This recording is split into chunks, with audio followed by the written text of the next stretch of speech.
मैं अनुराग मिश्रा आज आपके सामने अपने सीरीज के अगले टर्म में पढ़ते हुए हम यहाँ आए हैं चैप्टर 4 जिसका नाम मेजर लैंडफॉर्म है, उसके बारे में डिस्कस करते हैं। स्टूडेंट्स, आपको पता है कि हमारी अर्थ पे डिफरेंट टाइप के लैंडफॉर्म पाए जाते हैं, यानी लैंडफॉर्म में जो वैरायटी है वह अलग अलग तरह की है। यहाँ जो डाइवर्सिटी की बात कर रहे हैं हम, उसी क्रम में हम आपको समझाने की कोशिश कर रहे हैं कि लैंडफॉर्म केवल एक जैसा सभी स्थानों पर एक जैसा नहीं होता है। इवन उसमें भी डाइवर्सिटी है, उसमें भी वेरिएशन है। हम डिफरेंट टाइप के लैंडफॉर्म के बारे में जानते हैं। लास्ट वीडियो में आपको मैंने बताया है कि अर्थ पे जो लैंडफॉर्म पाए जाते हैं उसमें कुछ हैं जैसे mountain, plain and plateau, desert. इसमें क्वेश्चन नहीं दिया है। हमने अपने सभी वीडियोज में लास्ट के माउंटेन, प्लेन, प्लेट्यू के बारे में पढ़ लिया है और जान लिया है, जो हमारे चैप्टर के लिए रिक्वायरमेंट था। अब आज इस वीडियो में आपको मैं डेजर्ट के बारे में बताने वाला हूं, जिसके बारे में आप लोग आज जानेंगे। तो आज का हमारा टॉपिक है डेजर्ट।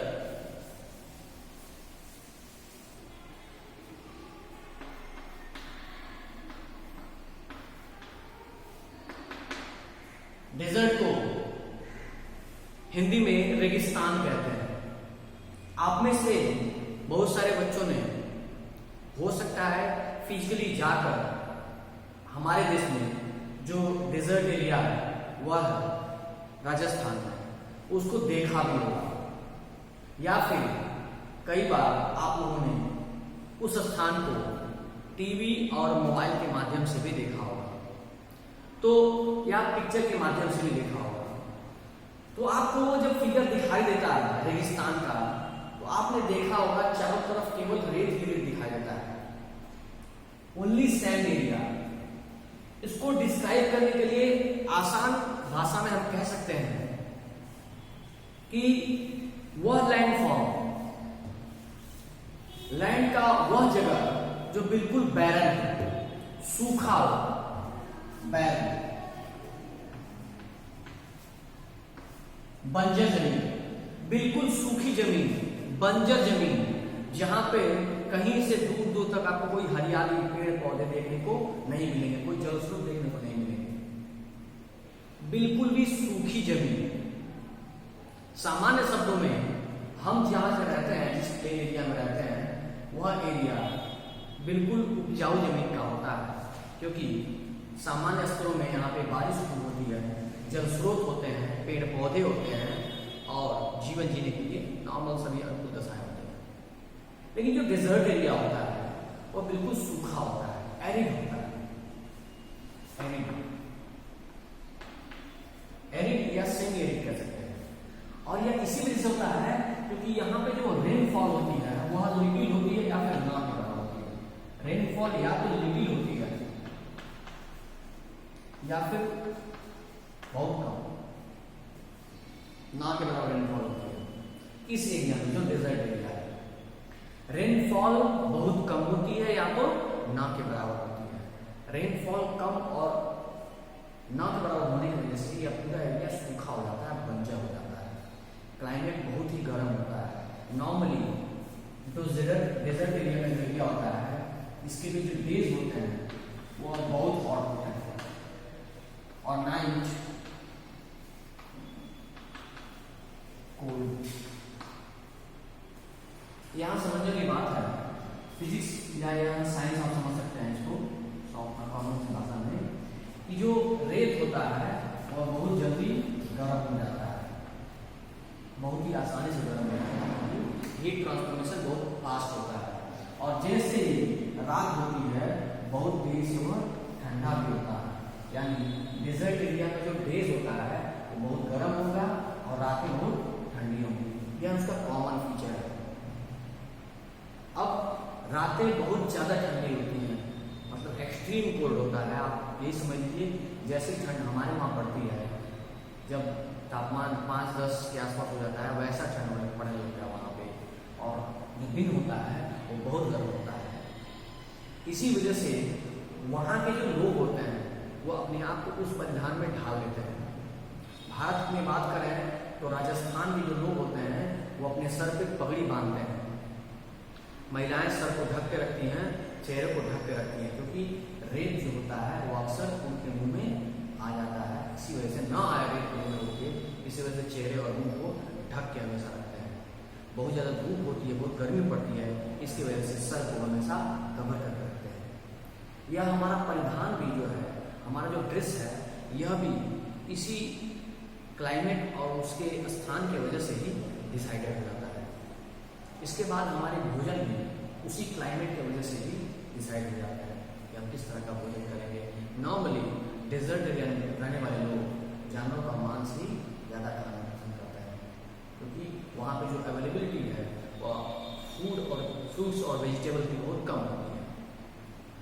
अब बात करेंगे, आपने कई बार डेजर्ट को देखा होगा या नहीं देखा होगा, तो पिक्चर और टीवी के माध्यम से देखा होगा, तो आपने देखा होगा उसमें ऐसे पहाड़ी टाइप के टीले टाइप के होते हैं छोटे छोटे। वे टीले सैंड डून कहलाते हैं। हवाओं के चलने की वजह से, यानी विंड स्ट्रॉम की वजह से, जब हवाएं चलती हैं, खूब बड़ी जो आंधियाँ चलती हैं, स्टॉर्म चलती हैं, रेगिस्तान में भी चलती हैं, उन तेज हवाओं की वजह से जो रेत होता है वो उड़ के एक स्थान पर इकट्ठा हो जाता है और वह एक आकार ले लेता है, टीले का आकार लेता है, जिसको हम लोग सैंड डून कहते हैं। ये सैंड डून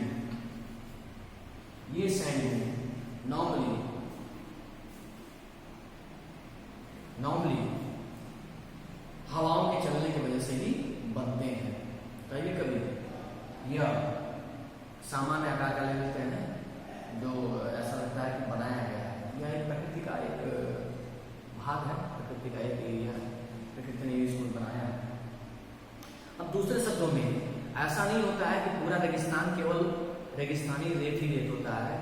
रेगिस्तान में भी कुछ ऐसे जगह होते हैं, रेगिस्तान में कुछ ऐसा एरिया होता है, कोई ऐसा पार्ट उसका रेगिस्तान का होता है जहाँ पे जल के छोटे छोटे स्रोत भी पाए जाते हैं। यानी रेगिस्तानी जगहों पर भी, डेजर्ट एरिया में भी कहीं कहीं जल के छोटे छोटे स्रोत पाए जाते हैं। जल के इन छोटे छोटे स्रोतों के पास थोड़ी थोड़ी हरियाली, वनस्पतियाँ, पेड़ पौधे भी पाए जाते हैं। यानी यहाँ पे वाटर रिसोर्स होता है, वहाँ पे प्लांट भी होते हैं। नॉर्मली डेजर्ट एरिया में खजूर के, कटीले, इसी तरह के प्लांट पाए जाते हैं, जैसे कैक्टस पाया जाता है, नागफनी पाया जाता है, खजूर का पेड़ पाया जाता है, जिसको पानी की जरूरत बहुत कम पड़ती है, क्योंकि नॉर्मली डेजर्ट में पानी, आपको बताया मैंने, बहुत कम होता है या लिटिल रेनफॉल होता है, और इनकी जड़ें बहुत लंबी होती हैं, जिनकी जड़ें जमीन तक, नीचे तक जाके पानी को सोख लेती हैं और पानी की जरूरत कम से कम पड़ती है। तो ऐसे एरिया में, जो डेजर्ट एरिया में भी जो छोटे छोटे पानी के स्रोत होते हैं, जहाँ पे वनस्पतियाँ होती हैं, पेड़ पौधे होते हैं, जो वहाँ के जीव भाइयों के लिए आवश्यक होता है पानी पीने के लिए, उस एरिया को हम लोग ओएसिस कहते हैं। ओएसिस अगर हिंदी में समझें तो अगर डेजर्ट को हम मरुस्थल कहें तो इसको मरु उद्यान कहें। मरुस्थल यानी जहाँ पे रेत पाया जाता है, और रेत में भी कोई ऐसा जगह जहाँ पे जल का स्रोत हो और वहाँ पे छोटे मोटे वनस्पतियाँ पाई जाती हैं, पेड़ पौधे पाए जाते हैं, उस जगह को ओएसिस या मरु उद्यान कहते हैं। नॉर्मली बचपन में आपने पढ़ा होगा कि जो रेगिस्तान का जहाज होता है उसे ऊँट को कहते हैं। ऊँट इस वजह से भी कहते हैं क्योंकि उसके बहुत सारे फीचर जो है रेगिस्तान के लिए बहुत आवश्यक हो जाते हैं। उसका सबसे बड़ा फीचर कि बहुत दिनों तक बिना पानी पिए ऊँट रह सकता है, क्योंकि जब वो पानी पीता है तो वह पानी अपने पेट के अंदर स्टोर कर लेता है, जिसकी वजह से जब उसे प्यास लगती है तो पेट के अंदर ही पानी उसको जरूरत के हिसाब से ले लेता है। साथ ही साथ भोजन नहीं करने की वजह से, काफ़ी दिनों तक भोजन न करने के लिए नेचर ने उसके हम्प का वो बनाया है, उसके पीठ पे हम्प बनाया है, फैट अब्जॉर्ब हो जाता है, भोजन के रूप में फैट अब्जॉर्ब हो जाता है, और जब उसे एनर्जी की जरूरत होती है तो वही फैट गल के उसको एनर्जी की मतलब डाइजेस्ट होकर एनर्जी को देता है, जिसके वजह से ऊँट जो है कई दिनों तक बिना खाए पिए डेजर्ट में सर्वाइव कर लेता है।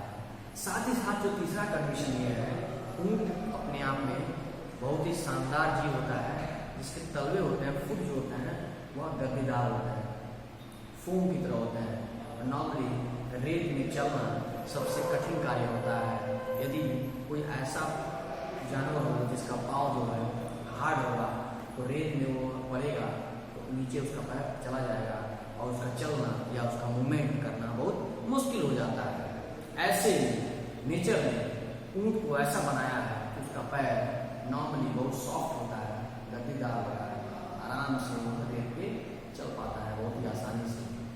यह भी एक बहुत बड़ा कारण है।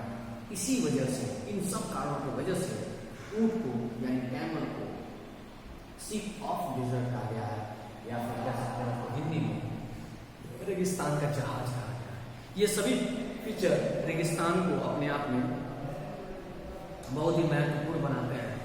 अगर रेगिस्तान के एग्जाम्पल की बात करें तो हमारे देश में राजस्थान में डेजर्ट एरिया पाए जाते हैं। राजस्थान जो एरिया है वो डेजर्ट एरिया है। उसके बाद अगर विश्व के कुछ बड़े डेजर्ट की बात करें तो सहारा जो डेजर्ट है अफ्रीका महाद्वीप का, वो सबसे बड़ा डेजर्ट है। सहारा के बाद से आटाकामा, गोबी, कालाहारी, ये जो है विश्व प्रसिद्ध सबसे फेमस डेजर्ट एरिया है अपने यहाँ। और यह इन सबकी फीचर लगभग एक जैसी है।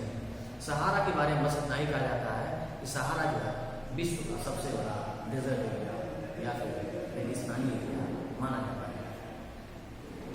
डेजर्ट से कई बार कोई विशेष लाभ न मिलने के कारण भी या यही है कि वहाँ पे जीवन जीना या सामान्य स्तर पर रहना बहुत ही कठिन हो जाता है।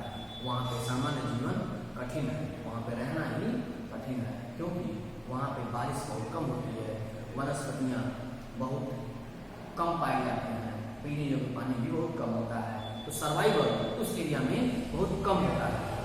ऐसे में वहाँ पे रहने वाले लोगों में बेसिकली वह बंजारे जैसे ही रहते हैं, बहुत कम जनसंख्या होती है। नॉर्मली ये लोग मूव करते रहते हैं एक जगह से दूसरी जगह, एक जगह रहते हैं फिर दूसरी जगह चले जाते हैं। नॉर्मली ये लोग नोमैडिक टाइप के लोग होते हैं। कुछ और भी महत्वपूर्ण जानकारियाँ हैं जो आपको डेजर्ट के बारे में आपको बताई जाए। फिलहाल तब तक के लिए अपना खूब ख्याल रखिए, घर पे रहिए, सुरक्षित रहिए और पढ़ाई करते रहिए। धन्यवाद।